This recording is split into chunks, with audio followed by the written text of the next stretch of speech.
Hello friends, स्वागत है आपका आपके YouTube channel non stop study पर। मेरा नाम है अमित सोनी और इस वीडियो में हम डिस्कस करेंगे रेलवे ग्रुप डी और रेलवे एनटीपीसी के लिए जीके के 25 महत्वपूर्ण प्रश्नों का टेस्ट 4। इस सीरीज का पार्ट 1 से लेकर पार्ट 3 तक हम पहले ही कंप्लीट कर चुके हैं। अगर आपने मेरी पिछली वीडियोज नहीं देखी हैं तो इस वीडियो के डिस्क्रिप्शन में मेरी पिछली वीडियोज का लिंक दिया हुआ है, आप वहां जाकर देख सकते हैं। चलिए फ्रेंड्स, स्टार्ट करते हैं बिना किसी देरी के और देखते हैं अपना पहला प्रश्न। प्रश्न 1, गुलाम वंश का संस्थापक कौन था? तो इस प्रश्न का आपका ऑप्शन ए सही आंसर हो जाएगा। गुलाम वंश का संस्थापक कुतुबुद्दीन ऐबक था। सन 1206 ईस्वी में कुतुबुद्दीन ऐबक ने गुलाम वंश की नींव रखी थी। जलालुद्दीन फिरोज खिलजी खिलजी वंश का संस्थापक था। खिज्र खां आपका सैयद वंश का संस्थापक था और बहलोल लोदी लोदी वंश का संस्थापक था। देख लेते हैं हम अपना अगला प्रश्न। प्रश्न 2, चंदेरी का युद्ध जो कि 1528 ईस्वी में हुआ था, किन के बीच हुआ था? इस प्रश्न का आपका ऑप्शन सी सही आंसर हो जाएगा। चंदेरी का युद्ध मेदिनी राय और बाबर के बीच में हुआ था। इब्राहिम लोदी और बाबर के बीच में 1526 ईस्वी में पानीपत का प्रथम युद्ध हुआ था। बात करें हम राणा सांगा और बाबर के बीच में 1527 ईस्वी में खानवा का युद्ध हुआ था। उसके बाद आपका 1528 वाला युद्ध हुआ चंदेरी का युद्ध, जो कि मेदिनी राय और बाबर के बीच हुआ। उसके 1529 ईस्वी में अफगानों एवं बाबर के बीच युद्ध हुआ, जिसे घाघरा का युद्ध कहा गया। ये चारों युद्ध आपको याद रखने हैं सीरियल में, 26, 27, 28 और 29। इन चारों युद्ध में बाबर विजयी रहा और आपको ये भी याद रखना है कि किन किन के बीच में हुआ था। मैंने आपको सीरियल से दिया हुआ है। चलिए देख लेते हैं हम अपना अगला प्रश्न। प्रश्न 3, दीन-ए इलाही धर्म किसने चलाया था? इस प्रश्न का आपका ऑप्शन ए सही आंसर हो जाएगा। दीन-ए इलाही धर्म अकबर ने चलाया था। प्रश्न 4, राजा राममोहन राय ने निम्न में से किसकी स्थापना की थी? तो इस प्रश्न का आपका ऑप्शन ए सही आंसर हो जाएगा। राजा राममोहन राय ने ब्रह्म समाज की स्थापना की थी। आर्य समाज की स्थापना स्वामी दयानंद सरस्वती ने की थी। हिंदू महासभा की स्थापना मदन मोहन मालवीय ने की थी और भारतीय राष्ट्रीय कांग्रेस की स्थापना सन 1885 ईस्वी में एओ ह्यूम द्वारा की गई थी। देख लेते हैं हम अपना अगला प्रश्न। प्रश्न 5, साइमन कमीशन का विरोध करते हुए लाठियों के प्रहार के कारण निम्न में से किसकी मृत्यु हो गई थी? तो इस प्रश्न का आपका ऑप्शन बी आंसर सही हो जाएगा। साइमन कमीशन का विरोध करते हुए लाठियों के प्रहार के कारण लाला लाजपत राय की मृत्यु हो गई थी। बाकी जो ऑप्शन दिए हैं आपको वो भी आपको स्वतंत्रता सेनानियों के नाम दिए गए हैं और इन सबको फांसी की सजा सुनाई गई थी। देखते हैं हम अपना अगला प्रश्न। प्रश्न 6, विश्व की सबसे गहरी झील है? तो विश्व की सबसे गहरी झील बैकाल झील है, जो कि आपकी एशिया में है। अगर बात करें हम कैस्पियन सागर की, तो ये विश्व की सबसे बड़ी झील है। तो जब आपसे पूछा जाए विश्व की सबसे गहरी झील तो बैकाल झील और विश्व की सबसे बड़ी झील तो कैस्पियन सागर। चलिए देख लेते हैं हम अपना अगला प्रश्न। अमेजन कंपनी के संस्थापक हैं? तो इस प्रश्न का आपका ऑप्शन ए सही आंसर हो जाएगा। अमेजन कंपनी के संस्थापक जेफ बेजोस हैं, जो कि इस समय दुनिया के सबसे अमीर व्यक्ति हैं। देखते हैं अगला प्रश्न। प्रश्न 8, वायुमंडल की सबसे निचली परत को क्या कहते हैं? तो वायुमंडल की सबसे निचली परत को क्षोभ मंडल कहते हैं। ये लगभग 0 से 18 किलोमीटर तक होती है। बात करें हम जो मौसम संबंधी घटनाएं होती हैं जैसे बारिश, कोहरा, वो सब इसी मंडल में होती हैं। वायुमंडल की 5 परतें हैं: क्षोभ मंडल, समताप मंडल, मध्यमंडल, आयन मंडल और बाह्य मंडल। मैंने आपको इसी सीरियल में लगा के भी दिया है। चलिए देख लेते हैं हम अपना अगला प्रश्न। प्रश्न 9, नील नदी की देन किस देश को कहा जाता है? तो इस प्रश्न का आपका ऑप्शन डी सही आंसर हो जाएगा। नील नदी की देन मिस्र देश को कहा जाता है। प्रश्न 10, लाइट ऑफ एशिया किसे कहा जाता है? तो इस प्रश्न का आपका ऑप्शन बी सही आंसर हो जाएगा। तथागत गौतम बुद्ध को लाइट ऑफ एशिया कहा जाता है। चलिए देख लेते हैं अपना अगला प्रश्न। प्रश्न 11 है, जर्मनी की राजधानी है? तो इस प्रश्न का आपका ऑप्शन सी सही आंसर हो जाएगा। जर्मनी की राजधानी बर्लिन है। जब बेलग्रेड कहाँ की राजधानी है? बेलग्रेड आपकी सर्बिया की राजधानी है। एम्स्टर्डम आपकी नीदरलैंड की राजधानी है और रोम आपकी इटली की राजधानी है। फिलहाल इस प्रश्न के लिए जर्मनी की राजधानी बर्लिन है। ऑप्शन सी सही आंसर हो जाएगा। भारत का दक्षिणतम बिंदु है, तो इस प्रश्न का आपका ऑप्शन ए सही आंसर हो जाएगा। भारत का दक्षिणतम बिंदु इंदिरा पॉइंट या हम इसे पिगमेलियन पॉइंट भी कहते हैं। तो दक्षिणतम बिंदु आपको याद रखना है, इंदिरा पॉइंट या पिगमेलियन पॉइंट है और यह निकोबार द्वीप समूह में है। आप ये मत सोचिएगा कि दक्षिण में तो कन्याकुमारी है, तो कन्याकुमारी लास्ट पॉइंट है दक्षिणतम, ऐसा नहीं है।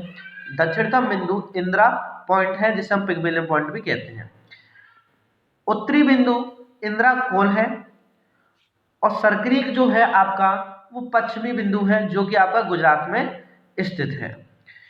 तो दक्षिणी बिंदु इंदिरा पॉइंट हो गया, उत्तरी बिंदु इंदिरा कोल हो गया और पश्चिमी बिंदु सरक्रीक हो गया। पूर्वी बिंदु क्या है आपको कमेंट बॉक्स में बताना है कि भारत का पूर्वी बिंदु कौन सा है। चलिए देख लेते हैं हम अपना अगला प्रश्न। प्रश्न 13, काजीरंगा राष्ट्रीय उद्यान कहाँ स्थित है? काफी इंपॉर्टेंट है, काफी फेमस राष्ट्रीय उद्यान है। तो यह आपका असम में स्थित है और आपको याद रखना है काजीरंगा राष्ट्रीय उद्यान एक सींग का गैंडा हाथी के लिए प्रसिद्ध है। देख लेते हैं हम अपना अगला प्रश्न। प्रश्न 14, प्रधानमंत्री सुरक्षा बीमा योजना कब आई थी? इससे भी क्वेश्चन बन जाता है। चलिए देख लेते हैं। इस प्रश्न का आपका ऑप्शन बी सही आंसर हो जाएगा। प्रधानमंत्री सुरक्षा बीमा योजना 9 मई 2015 को आई थी। 28 अगस्त 2014 को प्रधानमंत्री जन धन योजना आई थी।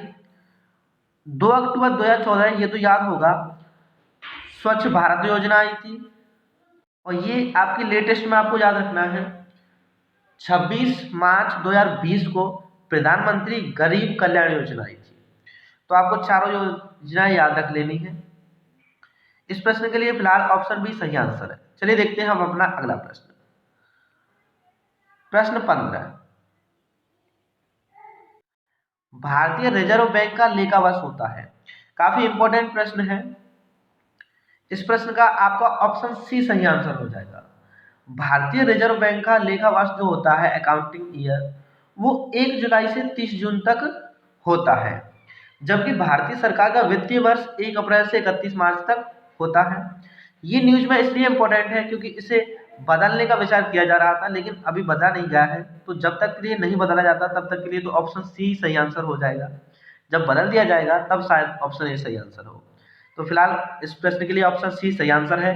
भारतीय रिजर्व बैंक का जो अकाउंटिंग ईयर होता है लेखा वर्ष वो 1 जुलाई से 30 जून तक होता है।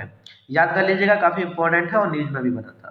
प्रश्न 16, निम्न में से कौन कंपनी महारत्न कंपनी नहीं है? तो इस प्रश्न का आपका ऑप्शन बी सही आंसर हो जाएगा। BEL भारत इलेक्ट्रॉनिक लिमिटेड महारत्न कंपनी नहीं है, ये एक नवरत्न कंपनी है। बाकी जो आपको ऑप्शन में दी है ABC ये सभी आपकी महारत्न कंपनी है। आपको इनकी फुल फॉर्म भी याद रख लेनी है। NTPC की फुल फॉर्म है नेशनल थर्मल पावर कॉर्पोरेशन। याद रखना ये कंपनी है, ये NTPC वो NTPC नहीं है जो आपका एग्जाम वाली बात हो रही है। उसकी फुल फॉर्म है non technical popular categories. NTPC एक आपकी महाराष्ट्र कंपनी है जो कोयला विभाग, सोलर प्रोडक्शन, एयर इन सभी में काफी बड़ी बड़ी कंपनी ये लगाई हुई है। ONGC oil and natural gas corporation, IOC Indian oil corporation सभी आपकी महारत्न कंपनी है। केवल BEL भारत इलेक्ट्रॉनिक लिमिटेड को छोड़कर, एक सेकेंड, भारत इलेक्ट्रॉनिक लिमिटेड को छोड़कर सभी आपके महारत्न कंपनी है। चलिए देख लेते हैं अपना अगला प्रश्न। प्रश्न 17, कौन से अनुच्छेदों में भारतीय नागरिकता का उल्लेख किया गया है? तो इस प्रश्न का आपका ऑप्शन ए सही आंसर हो जाएगा। अनुच्छेद 5 से 11 में भारतीय नागरिकता का उल्लेख किया गया है। 1 से 4 में आपको पता है भारतीय संघ और उसके क्षेत्र का वर्णन है। अनुच्छेद 12 से 35 में मौलिक अधिकार और अनुच्छेद 36 से 31 में राज्य के नीति निर्देशक तत्व हैं। वर्तमान में भारतीय संविधान में मूल अधिकारों की संख्या है, तो इस प्रश्न का आपका ऑप्शन बी सही आंसर हो जाएगा। वर्तमान में भारतीय संविधान में मूल अधिकारों की संख्या 6 है। पहले मूल अधिकारों की संख्या 7 थी, लेकिन 44वें संविधान संशोधन द्वारा 1978 ईस्वी में, याद रखना है संविधान संशोधन भी याद रखना है, 44वें संविधान संशोधन द्वारा 1978 ईस्वी में संपत्ति का अधिकार को मूल अधिकारों की सूची से हटा दिया गया था और इसे कानूनी अधिकार बना दिया गया था। तो अब प्रश्न में आपसे पूछा जाता है, सभी चीजें इंपॉर्टेंट है कि कौन सा संविधान संशोधन था, किस ईयर में ये संशोधन हुआ और कौन सा अधिकार हटाया गया था। तो संपत्ति का अधिकार हटाया गया था और इस समय भारत में केवल 6 मूल अधिकार है। चलिए देख लेते हैं हम अपना अगला प्रश्न। प्रश्न 19, विधानसभा के सदस्यों का कार्यकाल होता है। तो विधानसभा के सदस्यों का कार्यकाल 5 वर्ष होता है। कंफ्यूज मत होइएगा। विधानसभा के सदस्यों का कार्यकाल 5 वर्ष होता है, जबकि विधान परिषद की सदस्यों का कार्यकाल 6 वर्ष होता है। सेम जैसे लोकसभा के सदस्यों का कार्यकाल 5 वर्ष होता है और राज्यसभा के सदस्यों का कार्यकाल 6 वर्ष होता है। चलिए देख लेते हैं हम अपना अगला प्रश्न। भारत का राष्ट्रपति अपना त्यागपत्र किसको देता है? ये प्रश्न भी इंपॉर्टेंट है। जब आपसे पूछा जाता है त्यागपत्र, तो भारत का राष्ट्रपति अपना त्यागपत्र उपराष्ट्रपति को देता है। लेकिन जब हम बात कहें कि भारत के राष्ट्रपति को शपथ कौन दिलाता है, तो भारत के राष्ट्रपति को शपथ सर्वोच्च न्यायालय के मुख्य न्यायाधीश दिलाते हैं, जबकि त्यागपत्र वह उपराष्ट्रपति को देते हैं। तो दोनों चीजें आपको याद रख लेनी है, कंफ्यूज नहीं होना है। चलिए देखते हैं हम अपना अगला प्रश्न। प्रश्न 21, विश्व मधुमेह दिवस मनाया जाता है। तो इस प्रश्न का आपका, सॉरी फ्रेंड्स, मैं ऑप्शन देना ही भूल गया, मैंने 2 बार 17 नवंबर कर दिया है, तो आप एक ऑप्शन को 14 नवंबर बना लीजिए। कितना? 14 नवंबर। 14 नवंबर। तो विश्व मधुमेह दिवस 14 नवंबर को मनाया जाता है। और आपको पता है चिल्ड्रन डे भी 14 नवंबर को मनाया जाता है, क्योंकि 14 नवंबर को हमारे प्रथम प्रधानमंत्री जवाहरलाल नेहरू जी का जन्म हुआ था। तो 14 नवंबर को विश्व मधुमेह दिवस और बाल दिवस दोनों मनाया जाता है। और इस बात तो दिवाली भी है 14 नवंबर की। चलिए देखते हैं हम अपना अगला प्रश्न। प्रश्न 22, कोणार्क मंदिर स्थित है। तो कोणार्क मंदिर, इसका पूरा नाम कोणार्क सूर्य मंदिर भी है। कोणार्क सूर्य मंदिर, तो कोणार्क सूर्य मंदिर जो है आपका कहाँ स्थित है? तो ये आपका ओडिशा में स्थित है। ऑप्शन सी सही आंसर हो जाएगा इस प्रश्न का। याद रखिएगा सूर्य मंदिर जब आपसे पूछा जाए तो ओडिशा में है। और एक होता है स्वर्ण मंदिर, स्वर्ण मंदिर आपका अमृतसर में है, पंजाब में। चलिए देखते हैं हम अपना अगला प्रश्न। प्रश्न 23, ज्ञानपीठ पुरस्कार किस क्षेत्र में दिया जाता है? तो इस प्रश्न का आपका ऑप्शन डी सही आंसर हो जाएगा। ज्ञानपीठ पुरस्कार साहित्य के क्षेत्र में दिया जाता है। और हम कहें साहित्य के क्षेत्र में भारत में दिए जाने वाला सबसे बड़ा पुरस्कार है ज्ञानपीठ पुरस्कार। प्रश्न 24, 31 अगस्त 2020 को निम्न में से किसकी मृत्यु हुई है जो 2019 के भारत रत्न प्राप्त करता भी है? शायद आपको डेट याद ना रहे, लेकिन ये आपको याद रहेगा कि 2019 के भारत रत्न प्राप्त करता इनमें से कौन है? प्रणब मुखर्जी है। और इनकी हाल ही में 31 अगस्त 2020 को डेथ हुई है। चलिए देखते हैं हम अपना अगला प्रश्न। प्रश्न 25, राजीव गांधी खेल रत्न पुरस्कार की राशि 7.5 लाख से बढ़ाकर कितनी कर दी गई है? इस प्रश्न का आपका ऑप्शन है सही आंसर हो जाएगा। काफी इंपॉर्टेंट प्रश्न है, याद रख लीजिएगा कि राजीव गांधी खेल रत्न पुरस्कार किन किन को दिए गए हैं, ये भी आप याद कर लीजिएगा। 7.5 लाख से बढ़ाकर 25 लाख रुपए कर दी गई है राजीव गांधी खेल रत्न पुरस्कार की राशि। और भारत में खेल के क्षेत्र में दिया जाने वाला यह सबसे बड़ा पुरस्कार है राजीव गांधी खेल रत्न पुरस्कार। प्रश्न 26, गुलाब का फूल किस देश का राष्ट्रीय चिन्ह है? इस प्रश्न का आंसर आपको कमेंट बॉक्स में बताना है। ठीक है फ्रेंड्स, आज की वीडियो में इतना ही। अगर वीडियो पसंद आई है तो वीडियो को लाइक कीजिए, कमेंट कीजिए, शेयर कीजिए और यदि आप मेरे चैनल नॉन स्टॉप स्टडी पर नए हैं तो प्लीज़ मेरे चैनल को सब्सक्राइब कीजिए। धन्यवाद।